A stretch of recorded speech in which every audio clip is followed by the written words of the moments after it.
Fíjense, todo el propósito de la liturgia tiene el objetivo de llegar a este momento de la predicación de la palabra, de la instrucción y de la enseñanza. Así que todo lo que hacemos desde que empezamos en el culto va desarrollando como una estufa que va calentando, que va poniendo al rojo vivo nuestros corazones, para que cuando venga la palabra de Dios, que es como alimento, se cosa y realmente nos alimente. Ese es el propósito de nuestra liturgia, llevar el pensamiento, nuestras emociones, nuestros sentidos a este momento de la instrucción de la palabra de Dios. Porque este es el momento en el que nuestra mente empieza a ser llenada de los principios, de las enseñanzas, empezamos a ser redargüidos, amonestados, y donde nuestro entendimiento cambia con el favor de la ayuda del Espíritu Santo que ya mora en nosotros. Así que les vuelvo a preguntar, ¿cómo están? ¿Bien? ¿Estamos avivados en nuestro corazón? ¿Listos para recibir la palabra de Dios? Pues vamos a orar y vamos a pedirle al Señor que nos guíe, que me guíe esta mañana, esta tarde, para que su palabra realmente penetre en nuestros corazones y transforme nuestras vidas para la gloria de Él. Padre Santo, te damos muchas gracias porque eres bueno, porque a lo largo de este culto, Señor, te has estado manifestando en nuestros corazones y en nuestros pensamientos, a través de los himnos, a través de las lecturas, a través de los cantos, a través de nuestras oraciones y nuestras peticiones y nuestros testimonios. Nos has dado claridad y nos has puesto en línea con tu Espíritu, Señor. Rogamos que tu palabra que va a ser expuesta en este momento, Señor, toque nuestros corazones y nuestro pensamiento. Y que tú me ayudes, Padre, para que yo pueda ser una herramienta útil en tus manos para ministrar a esta iglesia, Señor Dios. Gracias por tu fidelidad y gracias porque tu palabra dice que una vez dada no vuelve vacía, Señor. Se queda en nuestros corazones y tu Espíritu Santo nos ayuda a recordarla para que podamos ser eficientes en el extendimiento de tu reino, dando testimonio de quién eres tú. Gracias por todo esto, en el nombre de Cristo Jesús. Amén. Y bueno, pues seguimos con el tema del fruto del Espíritu. Y hoy vamos a hablar sobre la mansedumbre. Pero no vamos a hablar de la mansedumbre como una virtud del hombre, o desde la perspectiva del hombre hacia los demás, sino vamos a hablar de lo que significa la mansedumbre como parte del reflejo de los rasgos que caracterizan a nuestro Señor, y que a través de su Espíritu Santo Él imprime en nosotros para que podamos tener victoria en la vida. Hay promesas maravillosas que lo vamos a estar revisando en un momento para aquel que deja fluir esta actitud y este carácter de nuestro Señor Jesucristo a través de sus vidas, la mansedumbre. Así que quiero que usted se imagine en este momento que despierta en la mañana y de repente algo sucede. No es usted. El Señor Jesús toma su lugar. Pero nada va a cambiar. Simplemente Él va a tomar su lugar. Usted le va a prestar su hardware, su cuerpo, y usted va a seguir siendo el mismo. Él simplemente es un visitante ahí, que va a estar observando todo lo que usted hace desde que se levanta. Algunos que nos levantamos así a regañadientas, ¡ay, es la hora de pararnos! ¿Tan poquito duró la noche? Estos del horario de verano ya ni la hacen, ¿verdad? ¿Cómo reaccionarías ante los problemas? ¿De qué cosas se estaría dando cuenta el Señor Jesús? ¿Cómo reaccionas comúnmente ante las malas noticias? ¿Ante las calumnias ahí en tu trabajo? La gente chismosa, envidiosa, que siempre está buscando cómo hacerte caer, cómo hacerte tropezar. ¿Cómo reaccionarías? Acuérdate que el Señor Jesús está ahí en ti. ¿De qué cosas se estaría dando cuenta Él que tú haces? ¿Cómo reaccionas ante tu debilidad? Y no me digas que son los chocolates, ¿verdad? ¿Cómo reaccionarías? ¿Cómo estás reaccionando? ¿Mientes? ¿Eres hipócrita? ¿Qué pasaría? ¿Qué cosa se llevaría el Señor Jesús al tener esa experiencia de habitar en tu cuerpo un día? ¿No te daría pena? ¿No dirías, híjole, de lo que se iba a venir enterando Él, no? Ahora imagínate que es esa mañana otra vez y que el Señor Jesús toma tu lugar. Pero ahora sí va a cambiar algo. También va a tomar el control de tu vida. ¿Cómo sería tu vida? ¿Cómo usaría Él tu carácter, tus habilidades, tu conocimiento, tus fuerzas, tu destreza, tus mañas para glorificar a Dios? ¿La gente vería la diferencia? ¿Crees que notarían algo diferente en ti? ¿Cuántos cambios notarían las personas? ¿Tus jefes? ¿Tus empleados? ¿Tus compañeros de trabajo? ¿Tus padres? ¿Tus amigos? ¿Tus compañeros en la escuela? ¿Cuántas cosas no verían diferentes en ti? Hasta te dirían, ¡ay! ¿De cuál fumaste, no? ¿Y ahora qué te pasó? Antes reaccionabas así, ¿ahora qué onda?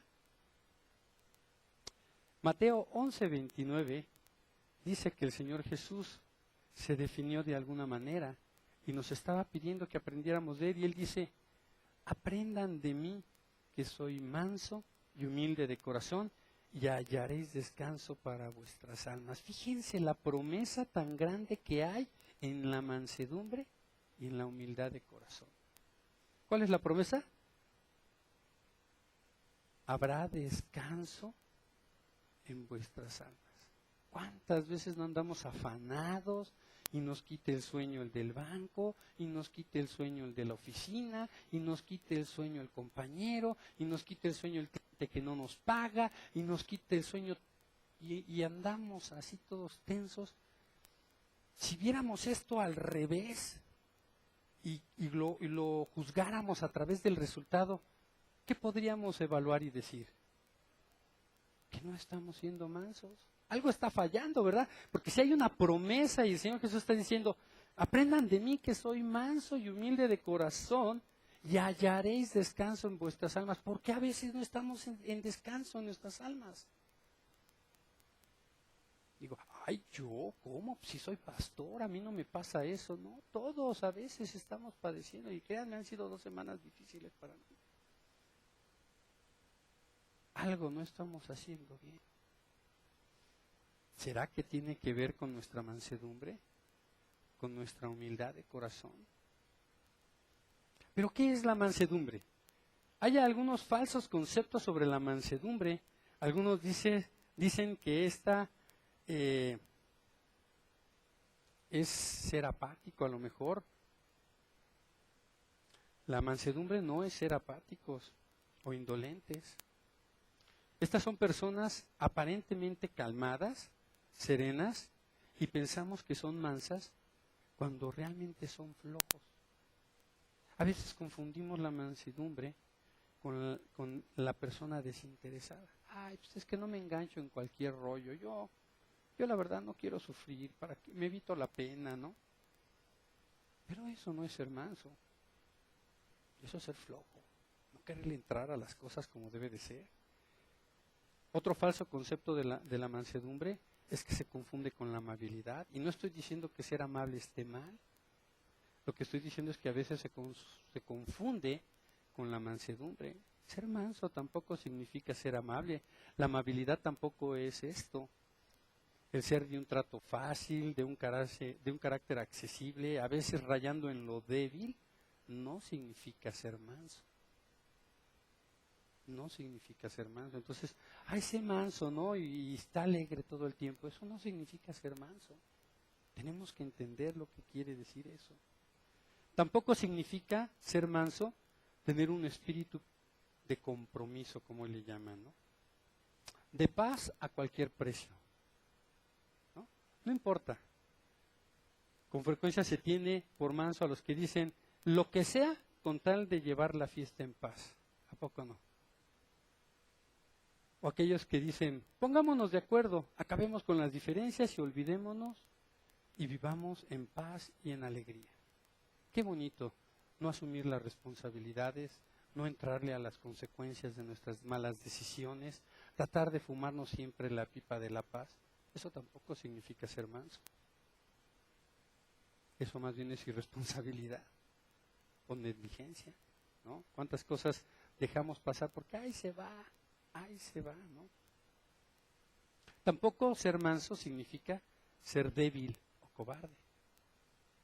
Con frecuencia también se confunde la mansedumbre con la debilidad, pero es todo lo contrario. Ser manso requiere mucha fortaleza y requiere además valentía.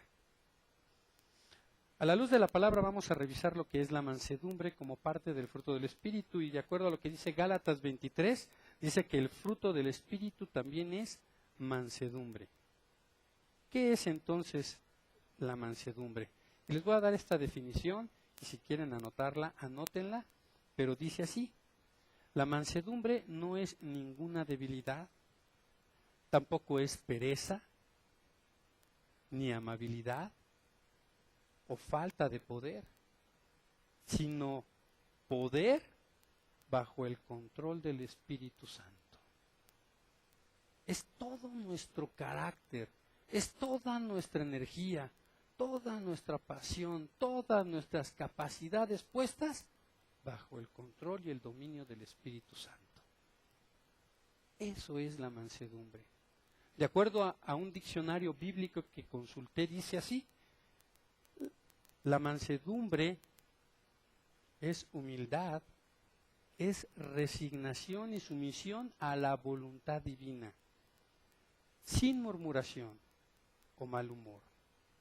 Todo lo contrario al orgullo, a la arrogancia y a la obstinación. Fíjense qué interesante. El tema de la mansedumbre, desde la perspectiva del fruto del Espíritu Santo, no es un elemento que descarguemos de nuestra naturaleza, como les decía hace rato, sino que es el poder de Dios obrando en nosotros, sacando lo mejor de nosotros, de nuestro carácter, de nuestra personalidad, para hacer la voluntad de Dios y así glorificarle a Él. Y así dar testimonio de quién es Él. No hay mejor manera de predicar el Evangelio que con el ejemplo. Cuando la gente te ve y dice, caray, algo tienes tú. Eso es maravilloso. Una de las maneras de entender lo que es la mansedumbre, por ejemplo, es observar a los caballos.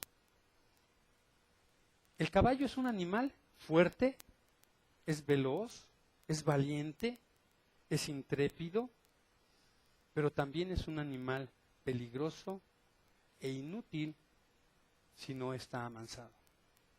Los caballos son maravillosos. ¿A quién no nos gustó de chiquitos tener un caballo? A mí yo soñaba con tener un caballo. Muchos soñábamos con tener un caballo. Bueno, tener un caballo. Cuando hemos estado cerca de un caballo, ¿cómo se siente? Cuando hemos montado un caballo, ¿alguien ha montado un caballo aquí? Qué padre sensación cuando estás galopeando y corriendo y sientes el viento y sientes la fuerza del caballo, sus pisadas. Es más, es tan curioso porque cuando estás tan acostumbrado al carro y te subes un caballo y vas pasando y ves que el caballo va por los hoyos, sientes que se va a caer.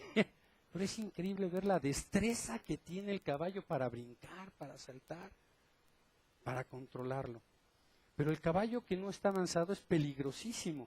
Pero una vez amansado, el caballo sigue siendo fuerte, no pierde su condición de fuerza, de ferocidad, de velocidad, de valentía o de ser intrépido. Y además se vuelve útil para el trabajo. Ahora el caballo manso puede poner toda su fuerza, su velocidad, su valentía y su audacia para el servicio de su amo. Y vemos a lo largo de la historia cómo el caballo ha sido una herramienta muy importante en la humanidad. Lo hemos visto metido en carreras, lo hemos visto en las guerras. El caballo es impresionante. A mí me llama la atención un pasaje en el libro de Job, cuando habla del caballo, cuando se enfrenta a la batalla y le está cuestionando Dios a Job, lo está reprendiendo, le está diciendo, ¿tú crees dónde sale toda esa fuerza del caballo? Como diciéndole al Señor, ¿soy yo el que le doy esa capacidad a ese caballo de ir a la batalla sin temor. ¿Cuántas veces el caballo no es usado por su valentía para estar al frente de las batallas? Pues como les decía, es usado en las carreras, en las guerras, como medio de transporte, de carga, de trabajo cuando aran la tierra para la siembra. Sobre sus lomos se han vestido de majestad reyes y conquistadores, ¿a poco no? Es más, Apocalipsis 19 del 11 al 21 dice que Jesús mismo vendrá montado en un caballo blanco. Imagínense qué importante es. Entonces, cuando nosotros observamos al caballo, podemos tratar de entender un poquito más lo que se refiere a esto de el fruto del Espíritu en la mansedumbre fluyendo en nuestras vidas. Es simple y sencillamente ese pequeño freno que tiene el caballo en su boca, hace que el hombre pueda tener control de él y llevarlo a la batalla, o llevarlo a la carrera, o llevarlo a arar la tierra. Cuando dice el Señor Jesús, llevad mi yugo, ¿qué está diciendo? Está diciendo precisamente eso, sujetémonos a Él, porque además dice que su yugo es ligero y su carga es fácil de llevar. El Salmo 19 nos habla de lo maravilloso que es entender el valor de la palabra de Dios. Cuando nosotros nos sujetamos a la palabra de Dios y cuando nosotros dejamos fluir a través de nuestra vida la voluntad de Dios, por medio de esa mansedumbre que viene de Él, podemos hacer cosas maravillosas para la gloria de Dios. En verdad, créanmelo. Entonces vamos a revisar 4 ejemplos para tratar de tener una idea clara de la mansedumbre a través de esta perspectiva del fruto del Espíritu. Y vamos a revisar 4 ejemplos. Gracias a la palabra de Dios, podemos nosotros no solamente ver a través de ella mandamientos, advertencias, promesas, ordenanzas, sino que también nos pone muchos ejemplos para que nosotros revisemos el testimonio de esas personas y cómo les fue haciendo la voluntad de Dios. Eso nos da un camino a través del cual nosotros podemos andar y podemos confiar de que si Dios hizo esa obra ahí, Dios es fiel para hacer esa obra en nosotros también. Entonces, el primer ejemplo lo vamos a ver ahí con Abraham. Ahí en Génesis capítulo 12 vemos que Dios llama a Abraham y le da una promesa de hacer de él una gran nación. Y Abraham, dice la Escritura ahí, que sale de su tierra junto con su sobrino Lot. Y después de andar un tiempo entran a Egipto, y cuando salieron de Egipto, después de estar ahí un tiempo, la Escritura ahí en Génesis 13, versículo 2, dice que Abraham era muy rico en ganado, en plata y en oro. Dios le había bendecido grandemente a Abraham. Abraham era un hombre con mucho poderío. Pero ahí en el capítulo 13, en el versículo 6 al 11, dice que habían crecido tanto sus riquezas y que eran tantos sus trabajadores y tantos sus ganados y tanto que su sobrino y él, los trabajadores de ellos empezaban a tener problemas de espacio ya y había fricciones. Y entonces Abraham decide separarse de Lot y se separan. Ahora, Dios le había prometido a Abraham que le había dado toda esa tierra. Pero curiosamente, Abraham, ahí en el versículo 6 al 11 del capítulo 13, dice que él le da a escoger a Lot la parte de la tierra que quiera. Y obviamente Lot agarró la mejor parte y dijo, no, pues yo me quedo aquí, y donde está cerca del manantial, y donde ya habían trabajado todos, y de repente Abraham levanta su vista y ve hacia un valle, y dice, bueno, pues a mí me queda todo esto más. Dios le da una promesa en ese momento a Abraham, y lo bendice con esa tierra. A pesar que no era la tierra como la que Lot había escogido, siendo que Abraham podía elegir la tierra, finalmente esa tierra Dios la bendice. Y esa tierra a la cual Abraham entró, curiosamente, era Hebrón. Y Hebrón tiene un significado muy importante en las Escrituras y en la cultura del pueblo de Israel. Luego hablaremos de eso. Pero ser manso, Abraham fue manso ahí, y él fue humilde y fue magnánimo. Entonces ser manso nos hace ser humildes y nos hace ser magnánimos. Ese es el ejemplo que vemos en Abraham. Abraham no dijo, ¿sabes qué? Pues yo me quedo con lo mejor y hazle como tú puedas, pudiéndolo haberlo hecho él. ¿Cuántas veces no estamos en una situación así?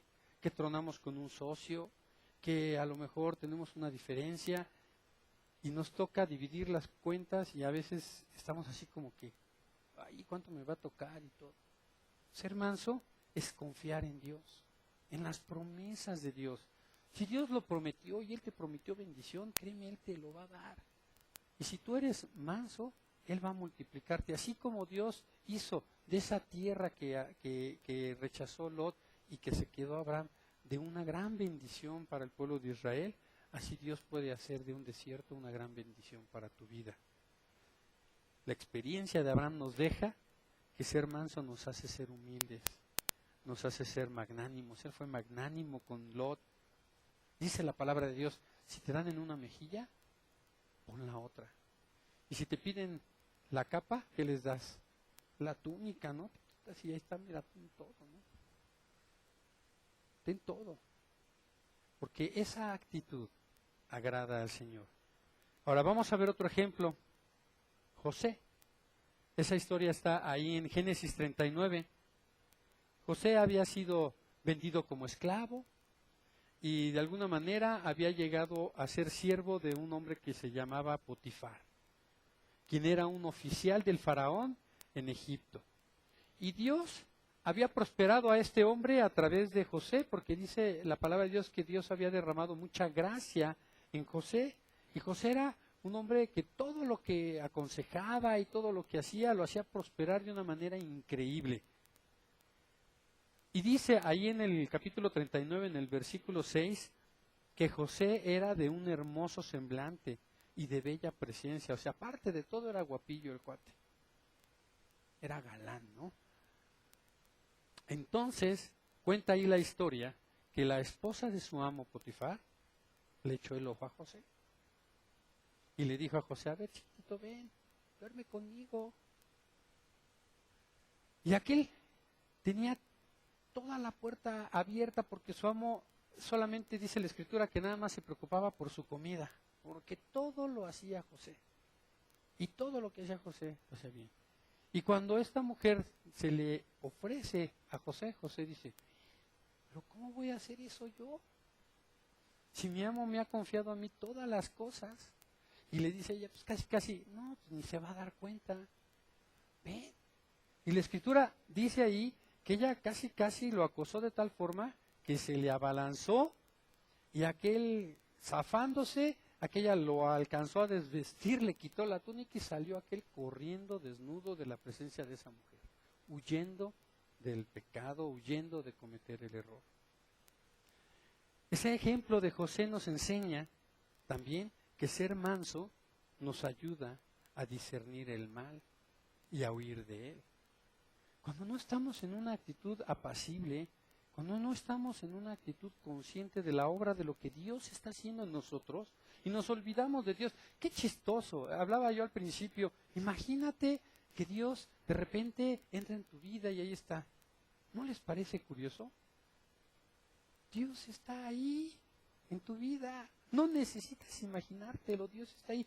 Dios está viendo todo lo que tú estás haciendo, cómo lo estás haciendo y cuáles son las motivaciones y las intenciones de tu corazón. José sabía eso. A pesar de que Potifar no lo estaba viendo, él era manso y decidió honrar a su patrón. Pudiendo haber tenido una aventura con su mujer de él, él decidió huir. Cuando tú estás en esa condición, cuando estás en frecuencia con Dios, cuando estás en santidad, cuando su palabra está fluyendo a través de ti, esta característica del Espíritu Santo de la mansedumbre te va a dar lucidez para discernir el peligro. El problema de la tentación no es enfrentarla en medio de la tentación, ¿no? Muchos nos creemos boxeadores y estamos ahí, no, pues a mí no me va a hacer nada, la palabra dice que yo soy más que vencedor y que yo le voy a ganar al pecado y que no sé qué. Nunca juegues de esa manera, porque vas a perder. Vas a perder. Porque ser más que vencedor no significa eso. Dice la Escritura que nuestras armas no son carnales, sino poderosas en Dios. Nuestra lucha no es contra carne y sangre, sino contra potestades espirituales y celestiales, dice ahí la Escritura. Tú vences todas esas cosas no estando en medio del problema y de la tentación, sino huyendo de él. Tú te conoces a ti mismo y sabes cuáles son tus debilidades. Si estás experimentando este rasgo del fruto del Espíritu en tu vida, vas a estar alerta del peligro siempre. Dios te va a alertar. Me pasaron cosas esta semana donde yo decía, híjole, ay, esto va a pasar, y me quitaba nada más y nada más volteé y decía, sí, pasó. Y esto va a suceder y ay, me quitaba, y ay, pasó también, gracias Señor, porque de verdad, de las que me salvaste. Dios es fiel. Cuando dejamos fluir este rasgo del Espíritu Santo en nuestras vidas, podemos verdaderamente huir de la tentación. Entonces, ser manso nos ayuda a discernir el mal y a huir de él. Ese ejemplo de José, no lo olvidemos. Veámoslo siempre, seamos como ese José. Otro ejemplo que vemos en la Escritura se encuentra ahí en Números capítulo 12, del 1 al 3. Y te estoy dando las citas porque quiero que tú, entre semana, busques estas historias y las leas. Entre semana léelas. Para que digas, no, el pastor Raimundo nada más nos dio a tole con el dedo y nos estaba ahí choreando. Para que veas que lo que te estoy diciendo es verdad. Vea la palabra de Dios y revísala. Por eso te estoy dando las citas. Ahí en el libro de Números, capítulo 12, vemos una historia también de lo que significa ser manso. Y es el protagonista ahí Moisés, ¿no? Moisés ahí estaba sufriendo una crítica injusta por parte de María y de Aarón, en donde ellos estaban cuestionando la autoridad de Moisés, porque él se había casado con una mujer de otra ciudad, que no era del pueblo de donde estaban todos ellos, los israelitas. Era de un pueblo llamado Cus. Y entonces, como él se había casado con esa mujer, entonces lo estaban despreciando. Y hablan mal de Moisés, vean el pasaje. Pero ¿qué es lo que hizo Moisés? Moisés no arremetió en contra de Aarón y María. Moisés, al contrario, vemos ahí en el versículo 13 que él intercedió en oración por María, porque Dios se molestó al ver cómo estaba atentando esta gente en contra de Moisés, y Moisés era su amado también. Nosotros somos hijos de Dios y Él nos ama a nosotros también. Entonces Dios va a salir en tu defensa, y ese es el ejemplo que vemos ahí con Moisés. ¿Cuántas veces no te tratan injustamente en tu trabajo, tus clientes, tus familiares, tus empleados? Acabas siendo tú ahí el malo de la película siempre, ¿no? Y a veces quisiéramos venganza, ¿no? Justicia. Ahora Dios hace justicia. Vean lo que le pasó a esta mujer María, lo que le pasó ahí. Por haber hablado en contra. Ni siquiera Moisés le dijo, ay, que caiga un trueno sobre de ellos. Vean cómo me están calumniando y cómo me están diciendo. No. Dios hizo su justicia. Dios hizo su justicia. Por eso dice la palabra de Dios, ¿cuántas veces debemos perdonar? Hasta 70 veces 7, dice la Escritura. Tenemos que perdonar. Cuando nosotros perdonamos a nuestros enemigos, Dios hace su justicia, porque Él no se va a quedar con un saldo a favor. Él siempre va a hacer justicia. Siempre va a hacer justicia. Tú puedes descansar en eso como Moisés lo hizo.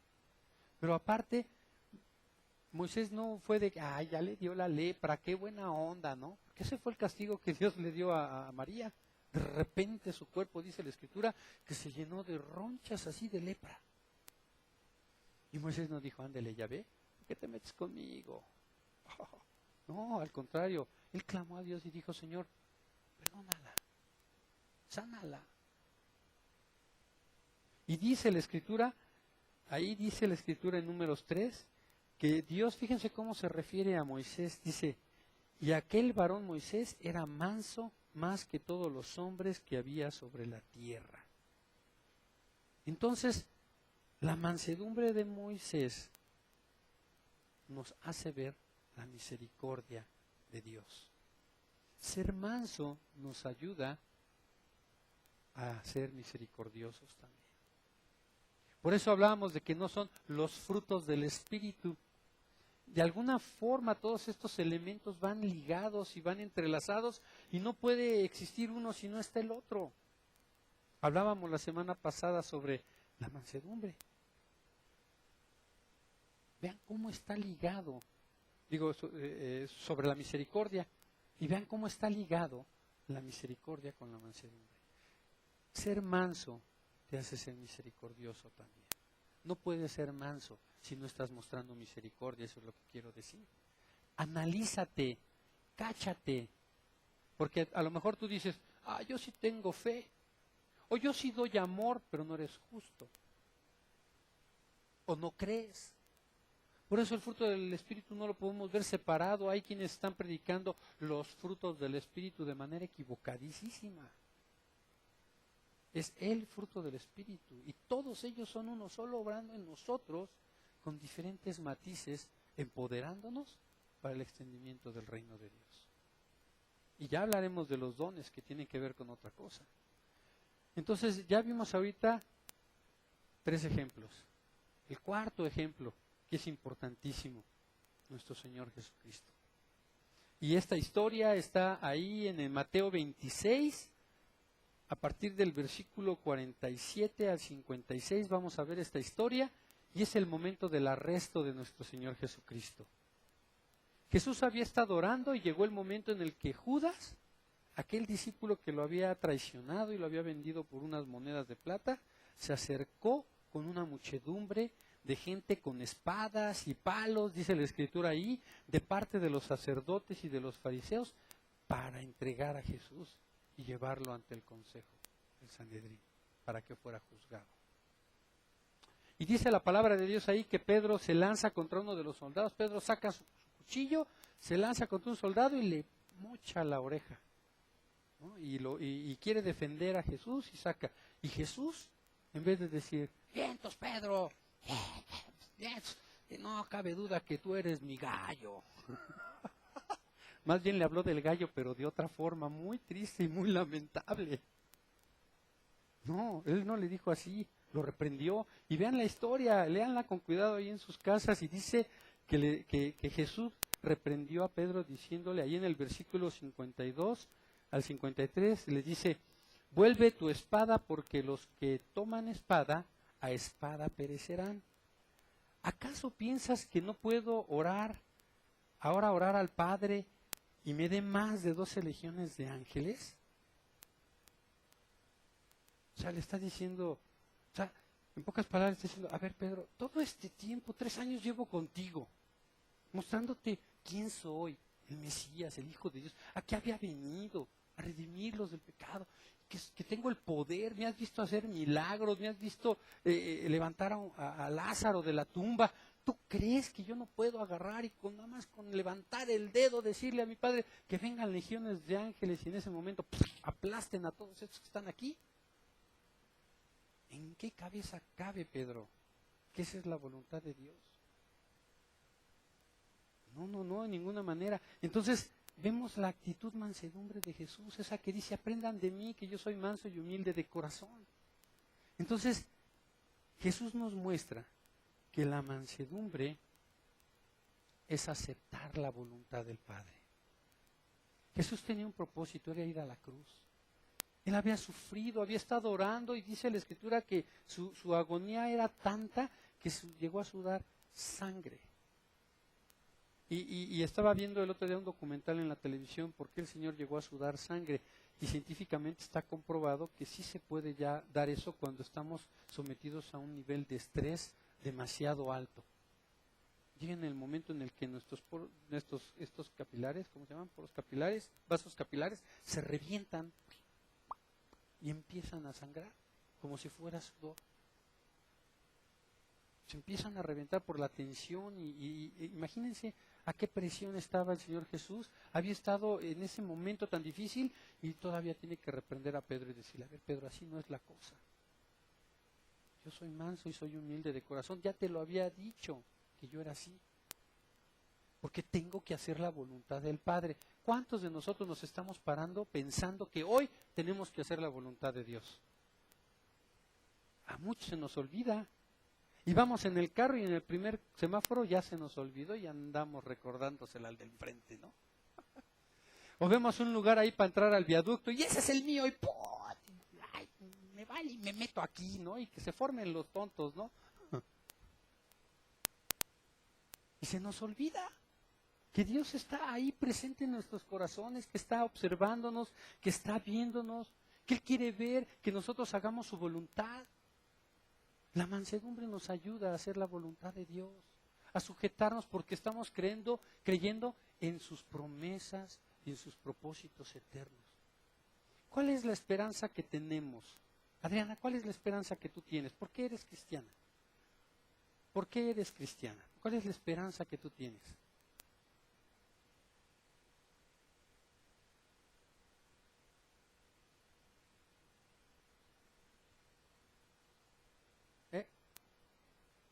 Pero ¿cuál es la esperanza que tú tienes? Así. Así es. Tenemos una esperanza eterna. Nosotros creemos en sus promesas. Hemos comprendido y nos ha sido revelado a través del Espíritu Santo cuál es el plan de Dios para la humanidad. Y sabemos que esto pronto se va a terminar. Y solamente va a haber dos lugares donde quieres estar. Ahora, esa es nuestra esperanza eterna. Allá es donde tenemos que estar poniendo nuestros ojos.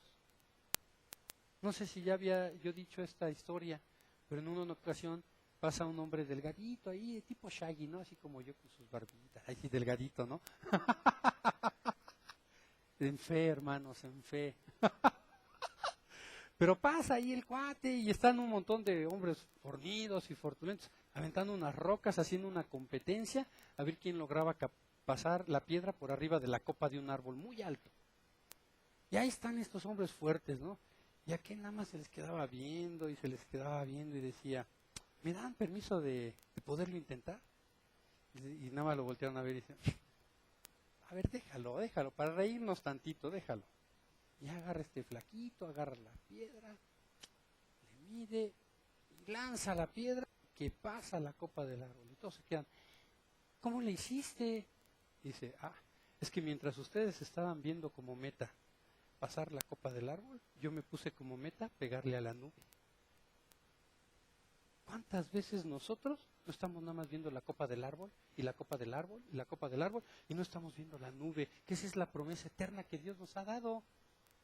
Esa era la paz y la mansedumbre que Cristo Jesús tenía y podía confiar y podía ir a la cruz en obediencia y sufrir el dolor tan grande que iba a estar sufriendo porque Él sabía dónde se iba a sentar. ¿Dónde está sentado nuestro Señor Jesucristo? A la diestra del Padre. ¿Y quién va a venir con poder a juzgar a los vivos y a los muertos? Él. ¿Y ante quién se va a doblar toda rodilla? Ante Él. Ahora, Jesús lo sabía, pero había que pagar un precio. Tú sabes que hay una eternidad y que esa eternidad puede ser en el cielo o puede ser en el infierno. ¿Dónde quieres estar? Tú sabes como los bancos, o los intereses los pagas aquí o los pagas allá. ¿Verdad? Entonces sabemos, cuando tenemos claro eso en nuestro pensamiento, podemos resistir con un corazón manso. Y como decía, ser manso no significa ser débil, ser dejado, ignorar las responsabilidades. Es enfrentar con valor, así como el caballo pelea en la batalla, así nosotros debemos de enfrentar con valor la voluntad de Dios y en obediencia a su palabra. no me voy a enganchar en cualquier pleito. Pero eso no quiere decir que no enfrente. El Señor Jesús una vez llegó al templo y vio que había un montón de mercaderes ahí vendiendo y haciendo negocio en los atrios de su Padre. Y dice la palabra que agarró un cordón y los empezó a azotar a todos y tiró las mesas. Estabas enfurecido porque decía el Señor Jesús, el celo por la casa de mi Padre me apasiona. Y ese es el celo que debemos de tener nosotros, por hacer la voluntad de Dios. Hay cosas que no son negociables. Mucha gente me dice, ay, ¿qué tanto es tantito? No, no es negociable esto. No es negociable. No es no. O sea, Dios es un Dios de absolutos. Y si Él tiene un propósito para tu vida, y tú estás creado y estás hecho para eso, acepta la voluntad de Dios. Y tú dices, ay, qué gacho es que me tocó ser un Jeremías y andar sufriendo todo el tiempo. Y ni modo. En el ser manso hay una gran promesa. Dice la palabra de Dios ahí en las bienaventuranzas, que el que es manso heredará la tierra. Y déjame decirte algo, ahí en Apocalipsis 21, dice la Escritura, en el versículo 1, dice, y vi cielo nuevo y tierra nueva, porque el primer cielo y la primera tierra pasaron. Ahora, ¿de qué tierra crees que está hablando el Señor que vas a heredar? No pongas tus ojos en la copa del árbol, pon tus ojos en la nube, allá arriba. Cuando tú tienes claras las metas, cuando tienes claras las promesas de Dios, entonces puedes confiar en Él. Él lo prometió, Él lo hará. Él lo hace constantemente en su vida. Entonces, ser manso, uno, nos hace humildes y magnánimos, como Abraham. Ser mansos nos ayuda a discernir el peligro y nos ayuda a huir de él, como José. Ser manso nos hace misericordiosos, aún con nuestros enemigos, así como lo hizo Moisés. Ser manso nos hace aceptar con valor y honor la voluntad de Dios en nuestras vidas, a pesar que pasemos por fuego. Hace rato cantábamos, confiar, yo estoy contigo, confiad. ¿Por qué? Porque el Señor te lo dice, y si tú ves esa palabra en una concordancia bíblica, vas a ver cómo se repite muchas veces en la Escritura, confiad, confiad, confiar en mí, dice el Señor. Él nos ha dado su salvación, nos ha revestido de su espíritu, de su esencia, de su presencia en nuestras vidas para que le glorifiquemos a Él. Y créanme, la palabra de Dios dice allí en Proverbios 26:4, fíjense bien, Dios honra al que le honra. Proverbios 26:4 dice, riquezas, honra y vida son la remuneración de la humildad y el temor a Jehová. No lo digo yo. Y no estamos hablando aquí de un evangelio de prosperidad, ¿verdad? Esto es la consecuencia de lo que tú haces. Dios te va a honrar. Dios te va a ayudar a salir de tus problemas. Dios te va a ayudar a que puedas pagar tus deudas cuando tú veas desde una perspectiva de mansedumbre cómo tienes que actuar ante ese problema que tienes. No es ser dejado, tampoco es dejarlo, es asumirlo con toda la responsabilidad, es enfrentarlo como debe de ser. Proverbios 26:4, riquezas, honra, vida son la remuneración de la humildad y el temor a Jehová. Proverbios 19:11 dice, la cordura del hombre detiene su furor y su honra es pasada por ofensa. Es pasar por alto la ofensa, perdón. Me faltó aquí una letra. La cordura del hombre detiene su furor y su honra es pasar por alto la ofensa. Eso dice Proverbios 19. Eso es lo que hizo Moisés. Finalmente, la mansedumbre nos hace aceptar con valor y honor la voluntad de Dios. Jesús dijo, venid a mí todos los que estéis trabajados y cargados, porque yo los haré descansar. Mira, acompáñame en Mateo 11. Vamos a leerlo completo ese. Mateo 11.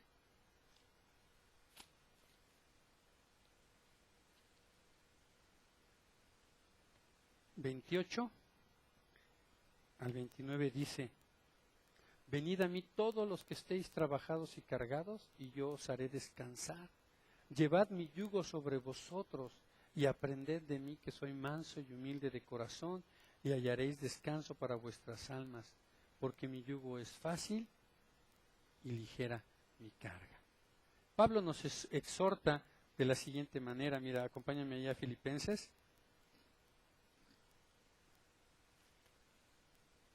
Capítulo 2, y vamos a ir al versículo 5 al 8, y dice así, Pablo nos exhorta diciendo: haya pues en vosotros este sentir que hubo también en Cristo Jesús, el cual, siendo en forma de Dios, no estimó el ser igual a Dios como cosa que aferrarse, sino que se despojó a sí mismo, tomando forma de siervo, hecho semejante a los hombres, y estando en la condición de hombre, se humilló a sí mismo, haciéndose obediente hasta la muerte y muerte de cruz.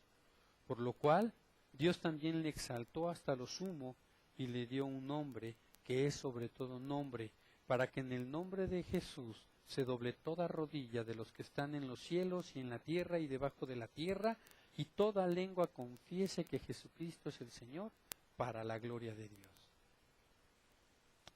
La mansedumbre nos hace aceptar la voluntad de Dios con honor y valor. Qué padre, ¿no? Entonces, cuando vemos una película de esas de honor y de valor, hasta nos sabe rico. Dices: híjole, Señor, ¿valió la pena, Señor? ¿Vale la pena mi vida, Señor, para ti? Y finalmente, como te decía, la mansedumbre tiene una gran promesa. Ya tiene una gran promesa. Entonces, ya no te imagines que te levantas y que Cristo toma tu lugar. Mejor di como Pablo dice allí en Gálatas 2:20: ya no vivo yo, mas vive Cristo en mí.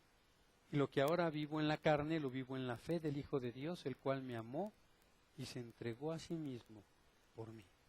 Amén.